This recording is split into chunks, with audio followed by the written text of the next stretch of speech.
তোমার সময় হারাম রিলেশনশিপ বিষয়টা একটু খোলামেলা বলছি আমি। এই হারাম রিলেশনশিপটা তুমি কি তোমার বাবা মাকে যদি জিজ্ঞেস করো যে বাবা তুমি কি হারাম রিলেশনশিপকে অ্যালাউ করো, তুমি ইসলামকে আপাতত এক সাইডে রাখো, ইসলাম আপাতত পরে বিশ্লেষণ করো।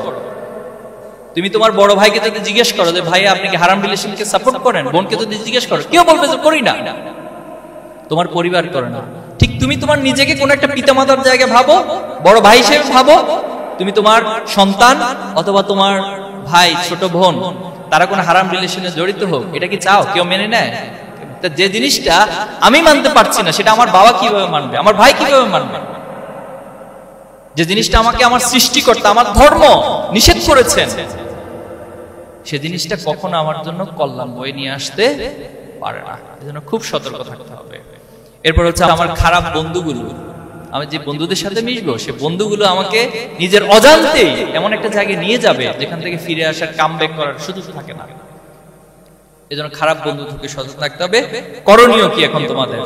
করণীয় কি? এগুলাকে কিভাবে চ্যালেঞ্জগুলোকে মোকাবেলা করবা? প্রথমত হচ্ছে নিজের আত্মবিশ্বাস এবং নিজের গোল, নিজের লক্ষ্যের দিকে অবিচল ভাবে তাকিয়ে থাকতে হবে। আমার গোল কোথায়, আমি কোথায় যেতে চাই। সেকেন্ড হচ্ছে